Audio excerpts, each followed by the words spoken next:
Welcome to this episode of The Wolf and the Shepherd. Today we decided we're going to tackle the subject of cancel culture.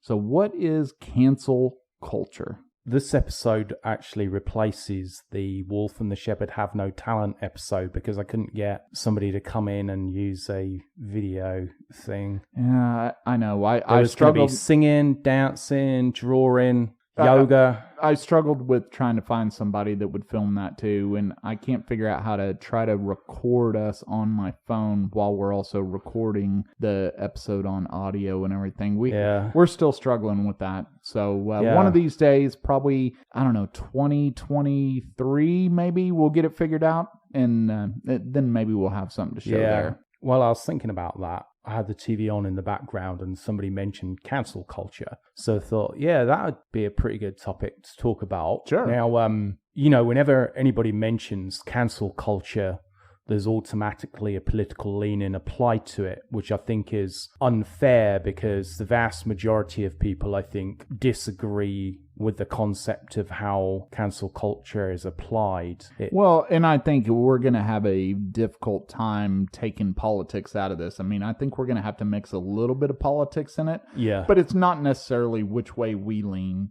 Yeah. Because it doesn't matter. Yeah, because let's be honest, if Tulsi Gabbard was the Democratic candidate for the last election, you and I would both been voting for her twice. Yes. Maybe even like ballot harvesting for her. I mean, you have 50 states, right? Right. Couldn't we vote 50 times? Right, yeah. Okay, so that's 100 votes between us, right? Yeah. I mean, we could have pulled that off. So although we kind of identify right of they're center... sending They're sending the bombers in. That didn't take long. Yeah. I think Tulsi Gabbard that cancel culture came in a little bit quicker than we thought. Yeah. But no, even though we identify as, right of center, more kind of fiscally conservative than, the other way, we would, we go for who we think is a good candidate. And we would have voted for Tulsi Gabbard, who ran as a Democrat in the last election if she had ran, but she didn't. Well, so we didn't. Well, no, she did, but she got voted out in the primaries. Well, yeah, that's because the Wicked Witch of the Northeast claimed she had some Russian... Right. I smell a rabbit hole. Let's be careful. Yeah. Funnily enough, I do actually have a very obscure Russian connection because you remember on one of the previous podcasts I told you I used to, catfish people for fun on those dating websites before you had to actually provide any ID verification or pay any subscription. I went on those get a Russian bride online websites, failed to get a Russian bride online. So, but if any of those Russian brides out there are real, if you can just dispose of those photos I sent over email. But not only that, but there's got to be some real Russian brides out there. It's got to be. It's got to be. But I think they probably look more like the wife of Borat in his first movie than actually the ones I was that's a good writing point. to. Yeah. It's like I always get some emails and everything, and look, I say, well, this has got to be true. I mean, there are so many local singles in my area that just want to meet me. There's actually signs now. I mean, they're so desperate to meet me. There's actually signs on almost every intersection saying local singles in your area are dying to meet you. Yeah. And that's even with COVID. So, I mean, they're that enthusiastic about dying to meet me. Right. And so how do they know me? Even though they're dying to meet me, how do they even know me? I've got to figure this out because there's all these local singles that want to meet me. Yeah. I'm just trying to figure out how they've heard of me. Right. Because I'm pretty sure we can monetize that if we could figure out how they know they want to meet me. Well, I didn't want to talk about monetization yet because that's coming along in a bit. So I think most people, they've got like an idea or an opinion on what constitutes cancel culture. Okay.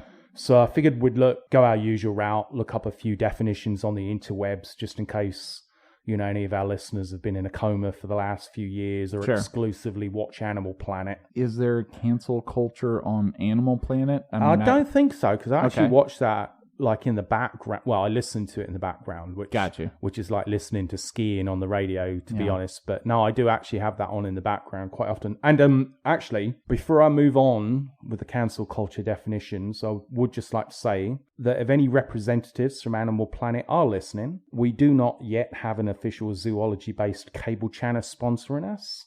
So we're open to offers, although outside of giving us a zebra to keep in the studio as a pet or a bowl of mantis shrimp, not exactly sure what they're going to do for us. Oh, no, hang on now. We might be onto something. So how cool would it be to have an aquarium in here full of mantis shrimp? Yeah, but what material could the aquarium be made out of? That's true, because of their supernatural powers. To take the heat of the sun they generate. But what if we could channel that power into saving on electricity? What do you think would happen if you swallowed a mantis shrimp while it's still alive? Probably the same thing that happens when you eat at Taco Bell. Well, I was hopefully going the superhero route. Oh, yeah, kind of like being bit by a radioactive spider or something along those lines, right? I mean, that would be great, but I'm thinking more Taco Bell route.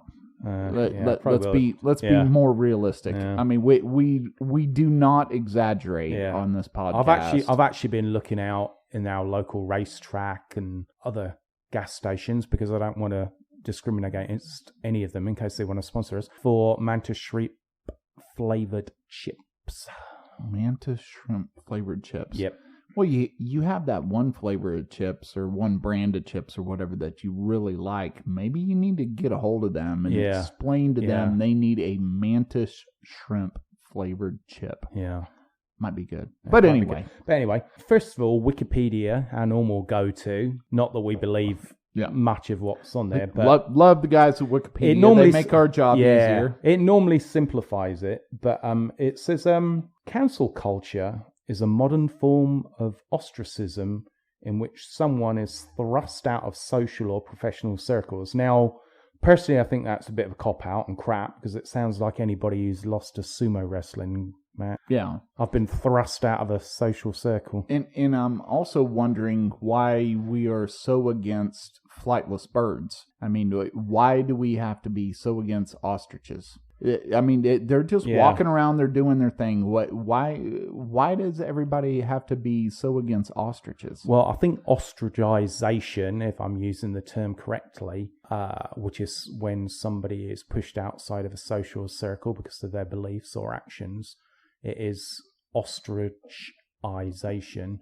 I think that started after the dodo became extinct. Oh. Because the dodo went extinct because it was ugly, and people killed it because it was ugly, and then they started picking on the ostriches. But wouldn't it be better if it was emuization? I mean, no. I don't like emus. I'm okay with ostriches, but I'm not okay with emus. What's the difference? Emus are uglier than ostriches. Emus scare me. And plus, you can ride an ostrich, but I don't know if you can ride an emu. Well, is that because emus won't let you ride them? Possibly. Yeah. They're mean. They're both mean. Well, they are both mean. That is true. Yeah. But you can also find a mean horse, right, that doesn't want you on his back. Yeah. So, I still I don't like emus. I think emus are Canadian. I'm pretty sure they're from Canada. Yeah. Probably let cats ride on their back. Probably. Yeah. That makes sense. So anyway, we've obviously not taken any tangents on this topic, but Merriam-Webster, the non-woke edition, right? It describes cancel culture as to stop giving support to a person, which, again, it's not really a great thing, is it? I mean, it's just like finding out your child with your ex-wife was not really yours, so you stop paying child support. I mean, it doesn't really cover a grand definition, or it might sound like the kind of like 5 head coaches of the Dallas Cowboys Jerry Jones has got tired of. I just don't know if that's a complete definition. Right, but of course, based off this definition, they had to have support before, right?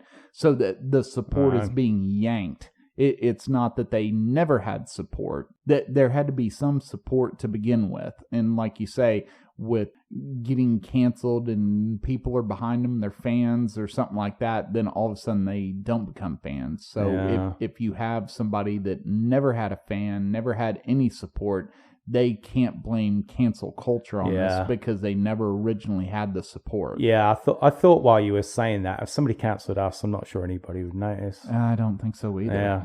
I don't even think we would notice. I don't know. We'd notice.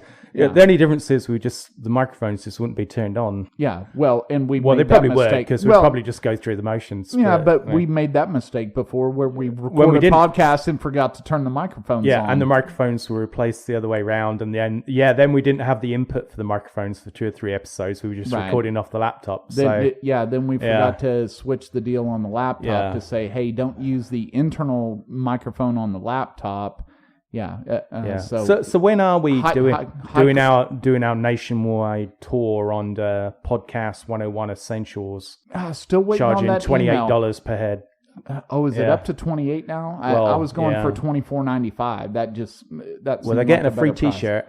Oh, are we making T-shirts for this? Yeah. You didn't tell me about that, so now I got to look into that. Yeah. You're giving me a lot of stuff to do here. And it's kind of ironic because we're talking about canceling stuff. Yeah. So I thought this was like removing responsibilities. Now you're giving me all these additional responsibilities. Yeah. I don't know if I'm willing to handle all Well, this I'm figuring now we're getting a little bit more China-friendly as a country that we could get a better deal on the T-shirts. And, of course, in our last podcast, we talked about subbing out the Amish dolls to China.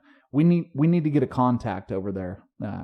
We need to work on that stack. You remember earlier I was talking about the Russian girlfriends online thing? Now, how they get unmonitored access to the internet, I don't know. So I'm kind of a little bit suspicious about it. But there is Maybe we need a VPN sponsor. Maybe that's what they're doing. They have a VPN over there, so they're pretending to be somewhere else. You know, I'll be honest with you. At this point, I was going to go with the definition of cancel culture in my head. But as we've probably previously discovered, I don't think any of our thoughts should really be broadcast on a podcast. Probably not. So, dictionary.com, which is never my go-to. Why? Well, for a number of reasons. One, because I normally spell words incorrectly, and so I come up with a definition like ostracizing instead of ostracizing. Oh. And so I think, it doesn't sound correct, but hey, it's dictionary.com. They've got to know what they're talking about. That's true. Yeah. So anyway, I actually copied and pasted this, so I didn't have any spelling issues. So this had the best definition I've come across, actually. It says, cancel culture is withdrawing support or cancelling public figures and companies after they have done or said something considered objectionable or offensive, which I thought was fantastic because it's that considered word, which is really the big word in that entire definition. Considered. Who considers, who applies the culture of cancellation? Considered is the buzzword in that entire definition. Well, I agree with you there. So are we trying to get those people, whoever they are, that are responsible to make these decisions to cancel us? It wouldn't be hard. Well, I mean, if we could be cancelled, because again, it's like we're almost immortal in terms of cancellation culture at the moment, because A, we don't have any money. Right. B, we don't have any platform behind us. That's true. And C, we'll still find a way to keep bugging people with a podcast over some form or another. So we're safe. Okay, at the moment. Good. At the moment. All right. Thank you for doing that research. Yeah. Okay. So we're safe at the moment. We'll continue on then. Now, unfortunately, cancel culture does have this kind of political bias applied to it, and that's because the majority of people who support cancel culture, I guess, they drop into that group of the far left. But it's a group in the far left which the majority of Democrats also don't agree with, and so it kind of stains a whole political side with this, millstone around their neck, which they don't identify with or support, because, the majority of Democrats, the majority of Republicans are good people, but you've got 5% on either side who are wacko, right? The far left, the far right. And those 5% on either side ruin it for everybody else. And unfortunately, with cancel culture, because it's, really a media-driven thing, whether it be through, the news, through Hollywood, through music, that because that's what consumers take in, the cancel culture affects, almost everybody. And it doesn't matter whether you support it or not, whether you vote Democrat or Republican, sooner or later, somebody who you like is going to be a victim of cancel culture. Yeah, absolutely. That's always going to happen. And yeah, it's always the extreme. That's what I've found. I mean, throughout my life, it's always been that extreme side. No matter what you want to point it out, whether it's politics, whether it's being a fan of NFL football, it doesn't really matter. The extremists with anything kind of ruin it for everybody. It's that bad apple. The one bad apple ruins the bushel, right. or whatever the saying is, right? So you have this little sect of people that just kind of ruin it for everybody. Yeah. The irony is the majority doesn't think that way. Yeah. But they let that little piece of the minority of whatever that aspect is kind of control it. So totally get what you're saying. Well, yeah, and I think I was listening this week actually to the podcast with Joe Rogan talking to our lovely political hero Tulsi Gabbard, and they mentioned multiple times that most people, regardless of political affiliation in terms of how they vote, have much more in common than they have that they don't agree with. Unfortunately, the media centers in on this stuff which we don't agree on and blows it up and makes it the most important issues. And, that type of division we've seen over the last, whether it be 4 years or the 8 years before that, and even towards the end of, George Bush's presidency, that there was this underlying theme to try and divide the American people. And I don't think it's been healthy, obviously, because I've got friends, I've got relatives who vote differently than I do, but we're friends because we have much more in common than we don't have in common. Right. And there's absolutely nothing wrong with having things not in common. That keeps things interesting. If you surround yourself with people that you obviously just agree on everything, then that makes life boring. Yeah. Life needs debate. Life needs differences in friendships or whatever, whether it be, and I'm going to go back to the whole NFL thing. There's a lot of people that I like to give grief to because they like a certain team. And so it's just convenient jostling that you do between two people.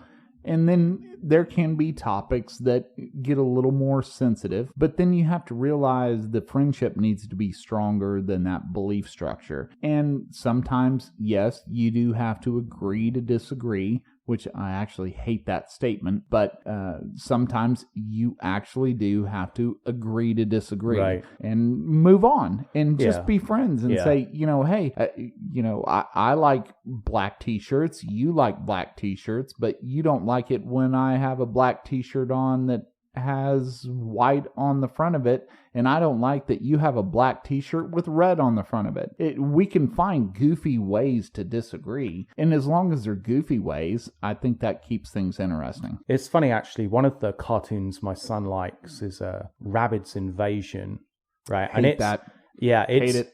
Yeah, I don't get any choice. I've seen every episode like about 200 times, have no choice in the map. But anyway, there was an episode where the rabbits were in the laboratory monitored environment, and the scientists dyed half of the rabbits kind of like blue and half red, and automatically this division started appearing. They started forming groups, even though, they were same species, didn't have anything different in common in, how the way they approach things whatsoever. But it was strange that it really highlighted on probably the most simplistic basis ever that people will always find a way to find division. And if you've got somebody who can make money out of promoting that division, and people who are in power, especially in media power, to promote that division, they will run with it. And unfortunately, where you have people, especially over a certain age, who still believe the news is the truth, and it doesn't matter what TV news channel you listen to, they're definitely reporting the truth. You're going to have a problem, because a lot of people, they still have this trust factor in the media, and they don't maybe want to think, they have this cognitive dissonance that they don't want to feel that people are lying to them. And it's the same on both sides. It doesn't matter whether you watch CNN or Fox News, there's a lot of it which is divisional BS, which is set to put people against people for ratings. Right. And once again, you go back to that opposite ends of the spectrum where you're so far on one side or the other that's truly the danger zone. When you start getting so far on one end of the spectrum where you believe nothing is true or everything is true and you can't think for yourself. That's the scary part. Yeah. And I think also part of the problem is that, you get labeled immediately now if you are against something. I mean... I'm against cats. Well, yeah, that's fair enough. You've got the support of 99% of dogs out there. That's true. Yeah, and also 99% of cats, because they hate each other. That's true. You notice most of the time, dogs, some of them who might have been a bit, maybe abused, whatever, they're a bit... angry towards other dogs. Skittish. But most dogs like making, like dog parks, right? Right. We take our dog, to the dog park, and most of the dogs there, they get along, they don't argue. Imagine a cat park, it would just be non-stop fighting. It'd be like rollerball. I mean, it would just be blood and fur. I really wish you wouldn't have brought that up, because just the thought of a cat park makes me not want to be able to sleep at night if those things exist. I'm kind of sad you said that, because I had another entrepreneurial idea that there don't seem to be any cat parks where you can take your cat to socially mix with other cats, but maybe I've already kind of crapped on that because of the fact they'll try and murder each other. I don't know. Right. I think that took 2 sentences to realize why there are no cat parks. There are no cat parks, although now hang on a second. I will tell you, my wife took my son to a cat cafe, and in a cat cafe. Cafe, cafe, that's how I say it, in proper American English. The whole premise of this place is you could get drinks and some kind of snacks, but hang on. The owners of the cats. Yeah, but you walk in, you can bring your cat if you want to, I think. But you go in this place and it's just full of cats, and all these cats are wandering around. How ridiculous is that? Yeah. So kind of your cat park thought, there's one around. It's not outdoors, because now we're in this world that in the age of COVID. Not anymore. Not anymore. No, we're not in the age of COVID anymore. Did we get out of that? Yeah. Man, I haven't checked my email today. Yeah. But now we've got people that have all these cats together and they're creating these businesses. I think I know a couple of people that have a really bad cat allergy. I'd like to go ahead and take them there and lock them in there. But beyond that, who in their right mind would want to be around all those cats? Nobody. Nobody would want to do that. That's a very good question, and one which I had not considered while researching cancel culture. Well, but it goes right along with cancel culture. I don't know if it is, and I've kind of forgotten where I was now. What was I talking about before we went? I don't even have a clue. I think we need to go back to our notes and move on to the next section. We don't have any notes. That's waste time. So anyway, let me think. Oh yeah, it was the labels thing that if you disagree with somebody, if they happen to be in speech marks protected species, that you're automatically anti that person and everybody who's like them. Like, case in point, right? The Wicked Witch of the Northeast, Hillary Clinton, one of her 152 reasons of why people didn't vote for her as president was that, white men don't like women, okay, which is crap because we like women. Right. And it's also crapped upon because, again, this is the third time we've gone back to it because I hope she's listening.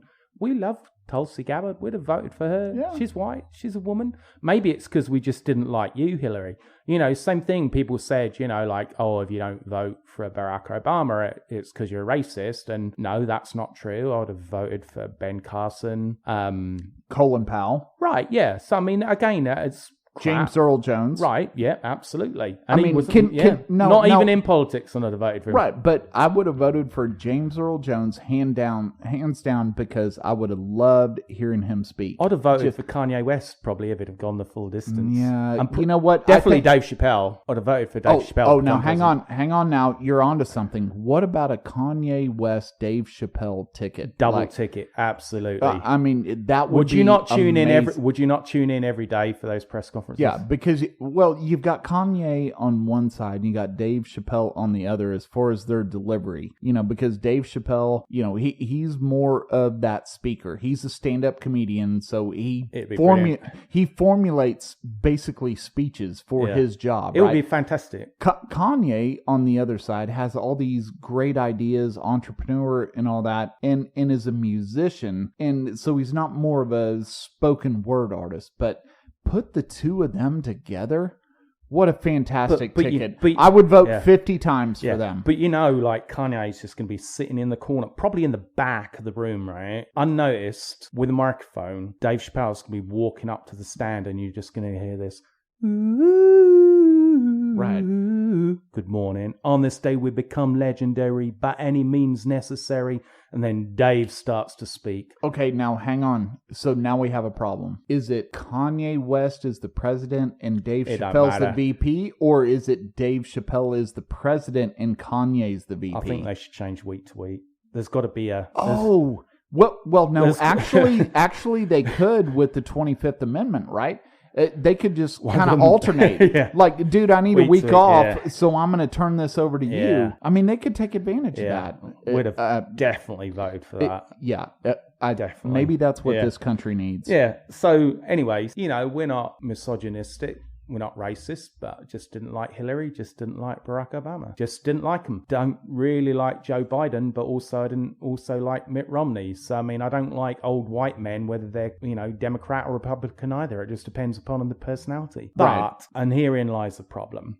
Cancel culture has now got to the point where it pretty much, outside of the ridiculous things, which we'll get to in a moment, is concentrating on, if you're a conservative, you should be cancelled. Because the 5% of maniacs on the right, the kind of idiots who are into the white supremacy and all this stuff, they attribute to all conservatives. And that's just, similar to us if we decided that, those 5% of maniacs on the left who, decide that burning down police precincts and trying to lock people inside of buildings and set fire to them represent the whole of the Democrat Party. And that's absolutely not true. Again, 45% of Democrats, and sorry, well, it didn't work out, but out of the 50% on the Democratic side, 45% of those are fine and 45% on the Republican side are fine. I mean, 90% of people are great people who have a lot in common. It's this 5% on either side which just ruin the crap for everybody. Right, and it's the polarization. It's almost like you got to choose a side. I don't know why this is spinning so much to NFL football, but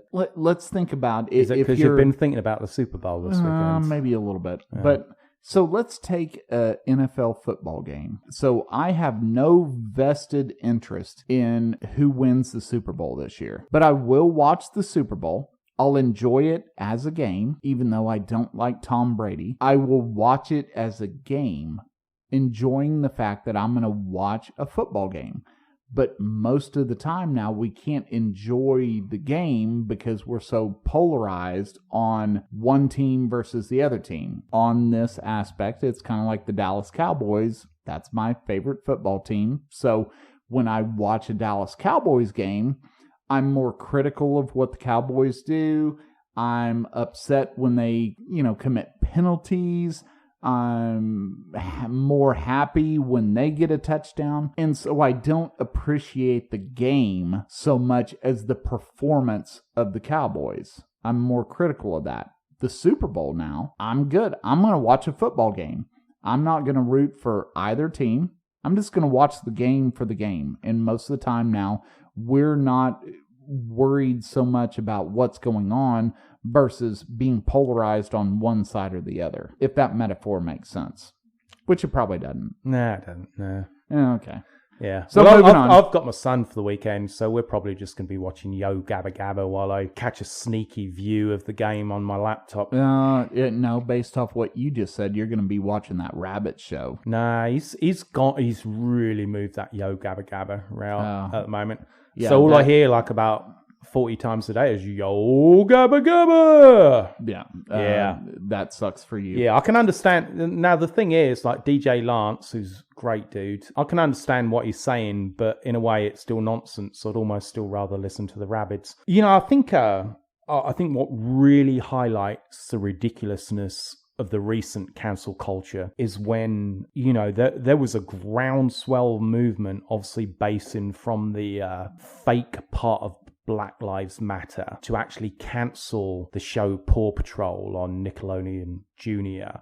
because, and I quote, it portrays law enforcement in a positive light. Now, again, before we kind of move on from that point, I absolutely 100% in my heart believe Black Lives Matter. But do I support the movement, which every single leader has publicly come out and said they are a Marxist funding organization with ulterior motives to just promoting minorities?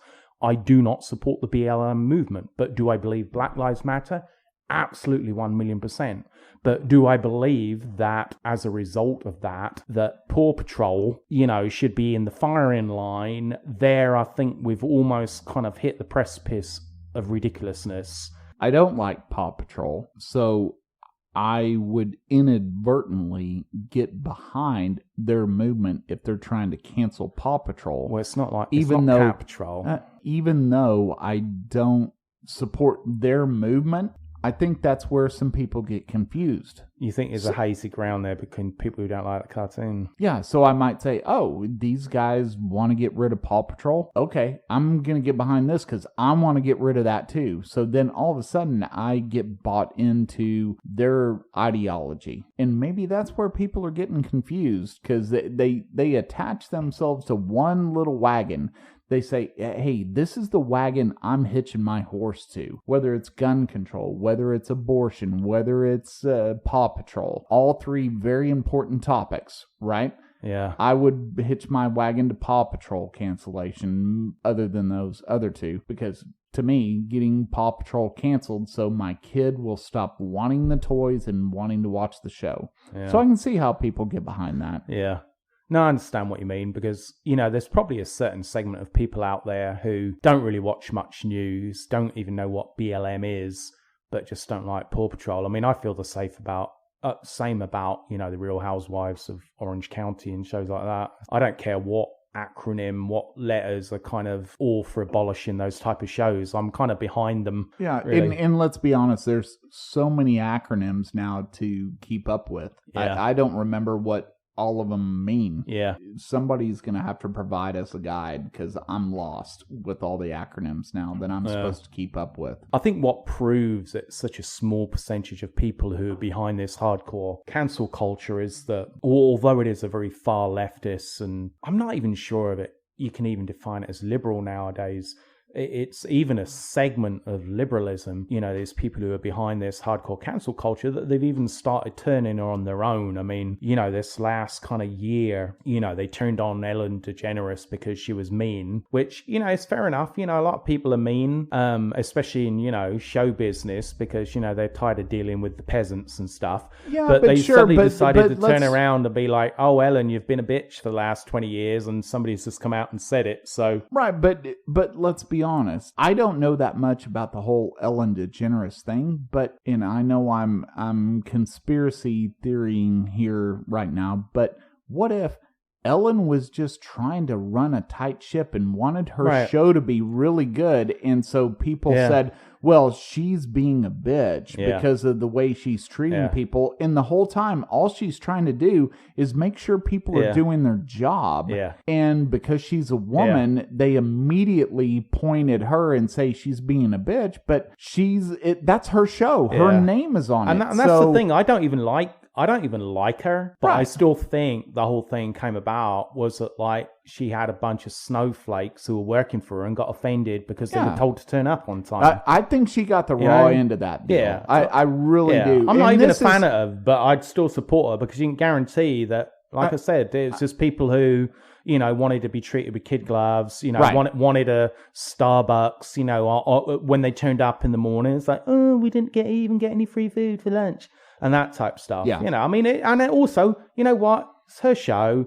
She's successful, and it doesn't matter whether I like it or not. She does a lot of good stuff for people. Yes, she does. And so, again, it's just stupid. It's just people eating their own. And I mean, you take Jimmy Fallon, right, who, again, he's, pretty left-wing and stuff. And sure. But, I do actually like him because I think he is one of those few talk show hosts who can be quite funny in terms of a monologue without reading a script. Yeah. He does have some humor about him, but he got cancelled because he did a blackface sketch back in the 2000s. And, there was this thing that, anytime there's any blackface going on, that it automatically means that you support slavery, you hate black people. And, I don't know the origin of blackface. I mean, I don't either. We had it. In England, we had this show in England called the Black and White Minstrel Show. Okay. Now, if there was ever a show which would be cancelled and the studio burnt down to the ground nowadays, this was the show. It had a bunch of white people with blackfaced singing show tunes from like decades and decades ago. And, that was basically the premise of the show. It was entertaining white people dressed as black people singing show tunes. And it's called the Black and White Minstrel Show. When was this show on the air? Oh my goodness. I want to say, I think 70s and 80s. I mean, I barely remember it. I was like fresh out of the embryonic sac at that point. Right. But when you're watching it, then you're watching reruns? Yeah. Or are you watching it? Yeah, but the thing is, I remember watching it and I didn't look at it and think, oh yeah, black people are stupid. I hate black people. I didn't like the show because I don't like show tunes, right? So that's why I didn't like the show. This kind of people being cancelled for stuff they said 20, 30 years ago or a tweet they made 12 years ago. I mean, you take even like Kevin Hart, right? He is one of the most self-depreciating comedians, I think, on the circuit. I mean, 90% of his act is making fun of himself, right? True. It's making fun of his relatives, making fun of his own skin color, or, black people and stuff. And he came under a lot of fire last year because some of his early stand-up had jokes about gay people in it. Unless you're saying, I hate black people, I hate gay people, they should be put on fire, and you're actually spurting out actual hate speech, being self-depreciating, does that make Kevin Hart a racist? But because he's not gay, he can't make a joke about gay people. Because if he was a gay black man, he'd be able to make jokes about gay people. But really, what's the difference? Like, I can guarantee nobody went to that show, heard a joke about a gay person, and thought, "Oh yeah, I hate black people now. Right, I hate gay people." It's just tough. Stupid. But in that comedy world, that stand-up comedy world, those guys, honestly, and I'm sorry, let me back up. Those guys and gals, and whatever gender you choose, they have a tough time. They really do, because all they're trying to do is make people laugh. They want to put on a show where you're sitting there, you're listening to them, and you laugh, and you leave there and you're entertained. And then they turn around and they just get lambasted. And it's actually extremely unfair to those people. It's truly sad. I think one of the saddest things which comes out of it now is, again, it's such a small minority pushing it, but they have such influence in terms of the media, is that even if you disagree with basic biology, such as there being two genders at birth, now you do have a few abnormalities medically where, you might have a hermaphrodite, right? Whatever, but that's not, what you're talking about. There's some people who are born with one eye, but you can't really count that as a cyclops. Yeah, cyclops. Ooh. Well, now hang on. No, maybe you're wrong. If you're born with one eye, wouldn't you technically be a cyclops? Well, yeah. Okay. Well, I'd like a cyclops buddy, to be honest.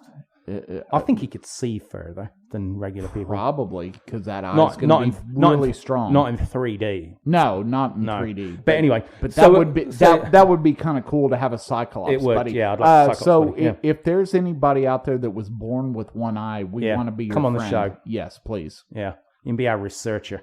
Yes. Yeah. Hey, they do a better job than we do. Well, let's be honest. Well, because they might do some research. But yeah, now if you disagree with that whole two-gender thing, you can find yourself cancelled to a certain degree. Now, personally, I mean, I don't care what you choose to identify as, I mean, that's really your choice. And, I'll support it and I'll respect it as long as it doesn't start infringing upon my rights or I think child's rights or... Sure. I think what you're hunting for, though, is, you do what you want to do. I'm going to do what I want to do. And let's leave it at that. Right. Don't make it to where I have to treat you in this special way. I have to put this special bubble around you when I'm around you because you have this deal that I don't agree with. I'm not going to make you feel bad, but at the same time, if you came up to me and here we go again. If you came up to me and say, oh, well, you like the Houston Texans because you're a Texan. Well, no, I don't. But you don't offend me by saying, oh, well, there's a literal football team called the Texans, and you talk about how you're a Texan, and I say, well, I'm actually a Dallas Cowboys fan. I'm not going to shun you. I'm not going to be upset that you assume that maybe I like this football team, because people have assumptions.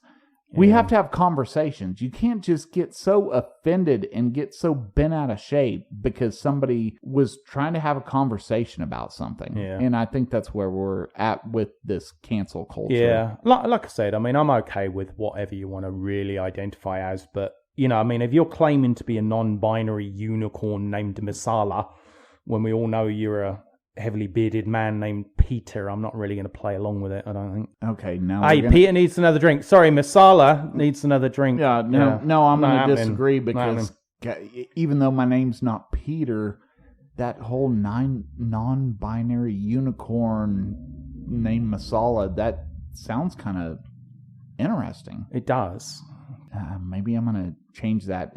Do I have to fill out a form with Texas to have that put on my driver's license? And the thing is, because now gender is fluid, because, again, the whole transgender thing, that's a sticky topic. Yeah, that's a different rabbit hole. Exactly. It's a sticky topic, and I can get people who feel that, they biologically were born the wrong gender. Now, does that mean they're not that gender biologically? No, it doesn't. But so hang on. But does the flesh overcome the spirit or the mind in those terms? But again, let's not even go that route because that's a different thing altogether. Yeah. What I disagree with is this fluid gender, as in you could decide to be a boy on Tuesday, a girl on Wednesday, a unicorn on Thursday with no gender, and then be back to a girl over the weekend when it suits you. That's the type of stuff I disagree with. Yeah, this whole fluid gender stuff of, it's not a case of, when it's convenient. Yeah, so it's not a case of somebody who genuinely, they were born biologically a male, but has always felt a female. I mean, that's not up for us to judge because, the mind is more powerful than the body. I mean, that's, if they genuinely feel they were born in the wrong biological body, then I don't know enough. And I wouldn't pretend to know enough. I mean, I don't agree with discrimination. I don't understand it. It's the gender fluidity where somebody says, oh, I'm the 57th gender of this, and this. And on Thursday, I'm a polar bear because it gets me 10% off at off pizza at Papa John's. I just don't agree with all that stuff. Right. So let me ask you this question, because this is something I've wondered about. In Texas, there are some kind of joke signs on bathrooms. And literally, I was thinking about this. There's one that I've been in, and I'm not going to name the restaurant. There's one that says, sit to pee and stand to pee. So what if you like to sit to pee? And the joke is that that's for women, right? Females. For some reason, your mother has told you need to sit down to pee. How do we work that? Yeah, that's a bit of a difficult one because I'll be honest with you, when I'm at home, 9 times out of 10, when I go to pee, I actually sit down and have what I call a luxury pee.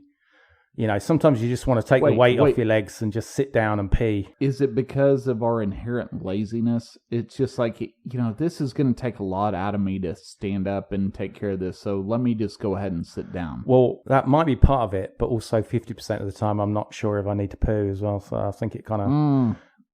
I just think, I don't want to have to kind of like, I might as well just prepare for every eventuality. Right. And if something else happens, it's going to happen. That's got nothing to do with me wondering whether I'm a male or a female. I just think it's just more convenient for me to sit down, have my phone in my hand, be prepared to sit there for 20 minutes, even if nothing else is happening than a pee, but just to get some peace and quiet and just read the interwebs and play Candy Crush.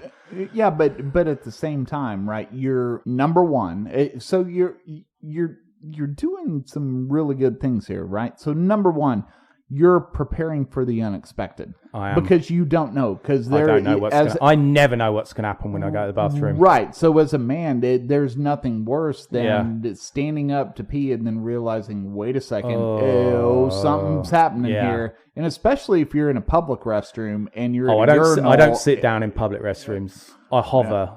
Well, I use Star Wars hovering technology, land speeder technology in public restrooms. But the second point of this is now you can, like you say, relax and everything. So that stand to pee, sit to pee thing, feel bad for that restaurant that, like I say, I don't want to name them. Yeah. So anyway.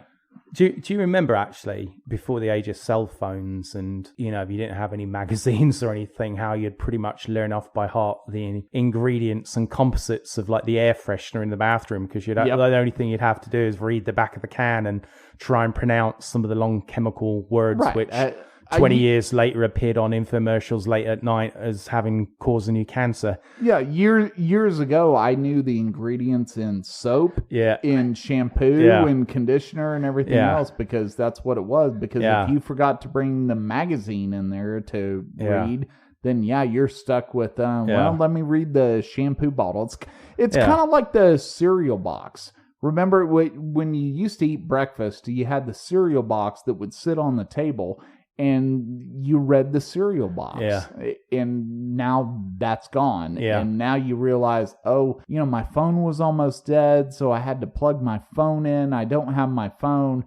And you kind of go back to the quote-unquote dark ages, and you're like, I guess I'm going to read the air freshener bottle because I got to have something to distract me a little bit. Going back a little bit to the being a man and a woman when it suits you, I just, because we live not too far apart, and you actually, I think, live closer to my son's school than I do. Are you going to support me when I enter the middle school girls boxing competition, identifying as a 12-year-old girl who only weighs 78 pounds? So, yes, I am, but what I'm going to kick some ass, I'll tell you. No, actually, you're not, because what we're going to do is we're going to control the betting on that. And you're going to take a dive, and then we're going to make a ton of money, because if you go in saying that you're a 12-year-old girl because that's how you identify, everybody's just going to assume that you are going to win that boxing match.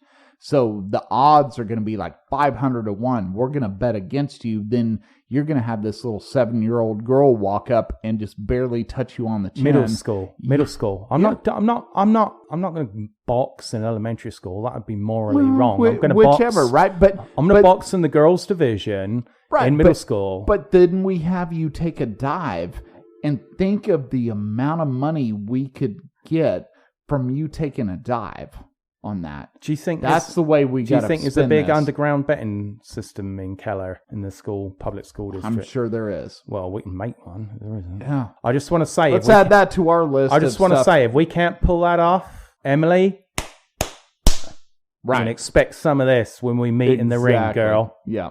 We'll figure out a way to make. You bring the American Girl doll to comfort you after the match, right? When they're carrying you away on that gurney. Absolutely. Yeah.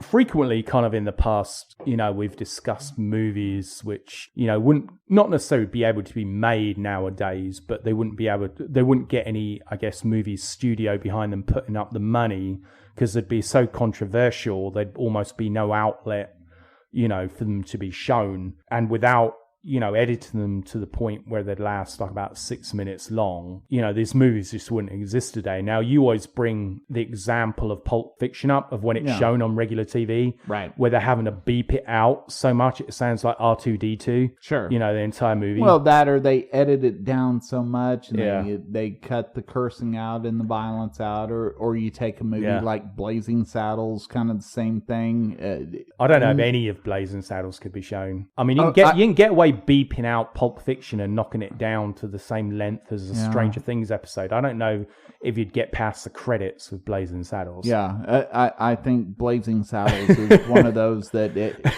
it's kind of sad because it's such a great movie. It is. But I agree with you. But even, I'm being genuine, even actually in the titles, there's these jokes in the titles, because it's a Mel Brooks movie, right? And I think he always used to put all these jokes in the titles as well. I don't even think you could show the titles without it being cancelled. Right. And I mean, even if you get past some of the stereotypes or whatever that he was making fun of, I mean, you could even go to Spaceballs, and there were some things in Spaceballs that would probably not be able to be shown anymore. And it's honestly, it's quite sad. Yeah. It's quite sad because it's a form of art. The irony behind it, the satirical nature behind it, you're not going to see anymore. You're not going to see any of that anymore. And you're not going to encourage kids to say, hey, I want to go make movies. I mean, I can picture Quentin Tarantino, right? Looking at movies like that and in some other movies, I'm sure, along the way, and saying, hey, I figured out a way that just like Mel Brooks did or Francis Ford Coppola did in making these movies a certain way. And that's why Quentin Tarantino made such great movies. That's why I think a lot of movies suck nowadays, because they've got to be so careful with what they put out versus putting out what they want to put out, saying, maybe you like it, maybe you don't, but here's my artistic version of what I think people might enjoy. And we're so deluded of what we get to look at that, like you talk about in the cancel culture, then you have this actor that turned around and put something on Twitter 2 years ago, and now they want to cancel this actor that played this bit part in the show, and they try to cancel the show. It's a huge mess. Well, you've heard, well, maybe you haven't, but the last week or so, they're actually trying to pull Grease, the movie, off of TV network showing it. No, I haven't heard this. Yeah, I mean, it was a movie which came out in the 70s. Yeah. Which was based in the 50s. Right. And yeah, apparently there's a lot of misogyny, rapey, racist, because there's not enough black people at the high school dance, apparently. Yeah, and so they're trying to cancel that, and it's been pulled off of a few networks as being that they're just not going to show it anymore. Wow. So my question to you is, where's it going to stop? It won't. We're seeing it right now with the lack of actual entertainment out there. And it's the same reason why we have a podcast, because the entertainment value of what the normal machine is putting out, people just don't enjoy anymore. Yeah. They want good entertainment, and not that we're good, because hell, we're not. We're fantastic. Well, okay. Well,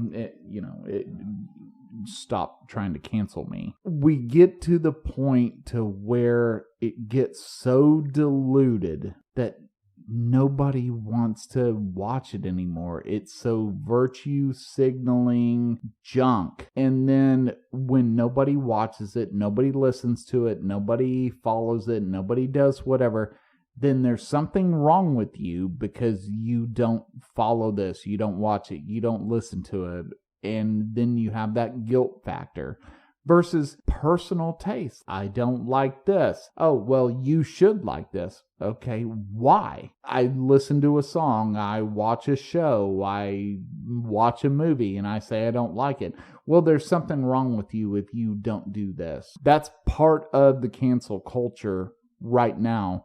That if you don't follow along what somebody else tells you, you should like, you should watch, you should listen to, you should follow, you get canceled. There's always been very blurred lines between what is morally acceptable, because you can sing about things which aren't morally correct, but, well, I guess ascribed as morally correct, but if you speak about them outside of a movie or outside of music, you get condemned, but you can throw a message into a movie or into a song and get away with it. One of the worst, outside of the Paw Patrol examples is, when they decided not this last Christmas, the Christmas before, was to ban Baby It's Cold Outside as a Christmas classic from the radio. Right. And there was this meme which, was widely circulated with this DJ saying, I'm sorry, we can't play Baby It's Cold Outside because it's inappropriate.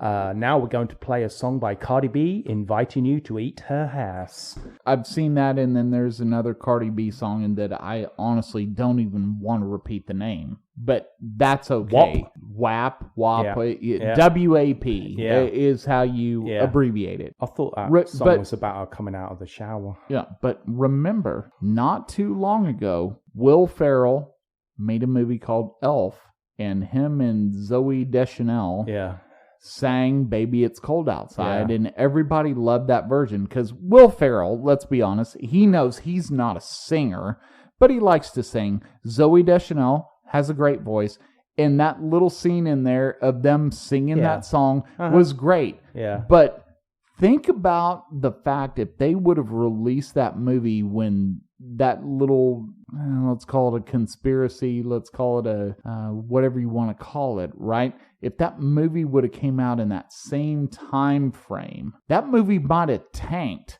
because cancel culture would have went in and said, they had Baby It's Cold Outside in that movie. Don't watch this movie. Yeah. You should not listen to this song. Now, the funny thing about that whole story was that it was very exaggerated because there weren't that many radio stations which actually pulled the song. It was brought up because somebody had mentioned, hey, this song sounds a bit rapey. We need to take it off the airwaves. And a few not big radio stations actually didn't play it or said they weren't going to play it or considered not playing it. And of course, as always, it got exaggerated. And the conspiracy maniacs on the right ran with it and said, hey, everything's been censored, we can't play anything anymore, blah blah blah. And again, then you've got this 90% of normal people in the country confused because, well, I don't know why this is being cancelled. If it is, it's ridiculous. But again, it suddenly becomes this political issue. It's funnily enough, there's this agreed upon situation where things are inappropriate in terms of portrayal and interpretation in media. So, if I set out with a crowdfunding to do the Muppets version of Schindler's List and the Muppets version of The Passion of the Christ, quite rightly, there would automatically be this assumed irreverence to my projects and nobody would support it. Now, there might be these few people who, again, if they're on dimethyltryptamine or, have accidentally fell face down in, a bowl of meth or something, whatever, might think it's a good idea. But generally speaking, most people would agree that would be an inappropriate approach to reworking those movies. Okay, it doesn't matter how political you are, what your beliefs are. I mean, you kind of agree, that's taking it too far.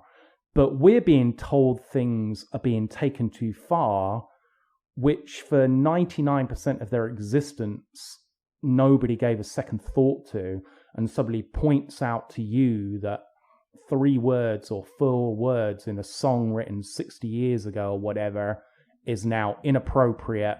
It needs to be pulled off the airwaves. If you listen to this, then you're a misogynist, you're in favor of rape. Again, this stuff is highlighted by such a small percentage of individuals, but it comes back to this whole thing that it just creates division because they use it to pit people with assumed morals against other people of assumed morals, when in fact, they don't really care about any of that. It's their own agenda of being able to control the media. And I still can't understand to this day what their end point or end view is. I mean, how bland do you make things before nothing is offensive? We're gonna get there eventually. I would encourage anybody listening to this right now to do a quick little Google search about a ad campaign that Levi's Jeans did years ago where they had a Dead Kennedys song. And it was one of the most famous Dead Kennedys song, but I'm going to leave you to that. It's and not the too drunk to be no intimate with you one. Yeah, but there's a controversial line in there that Jello Biafra uses a racial slur during that song, but Levi's Jeans actually use that song in an advertisement, and that would never fly. First of all, the song wouldn't fly today. And I'm surprised, honestly. It's on one of my Spotify playlists. I mean, I like the Dead Kennedys. It's one of the songs that I have on my little, random song playlist. It's like 50 hours long. And I just put it on shuffle. I think a lot of people would be surprised that a big company like Levi's actually said, we're going to use this song, and it had a racial slur in that song. And if that would happen today, Levi Strauss would be out of business. Yeah. It would happen. I just want to end with this one. Now it seems that you're not allowed to critique anybody, even if they're living a willing, abusive, self-abusive lifestyle. And by that, I'm bringing the point of fat shaming, right? This is not just a recent thing over the last... Fat is in overweight. Yeah. Okay. Yeah, not P-H-A-T. Yeah, okay. Yeah, because now you have a new meaning for that word, right? Yeah. You've got fat, yeah, and you got fat. Like, hey, this is fat. Not like, look at this. Not like Little Kim fat. We're talking right. lard ass fat. Exactly. Yeah. Gotcha. So, but this hasn't been... this hasn't been one of these things which has come about the last 3-4 years. This is something which has been boiling under for the last 10 years, that you can't criticize somebody who lives a lifestyle that leads to them taking in far more many calories than they probably should take in due to their bodily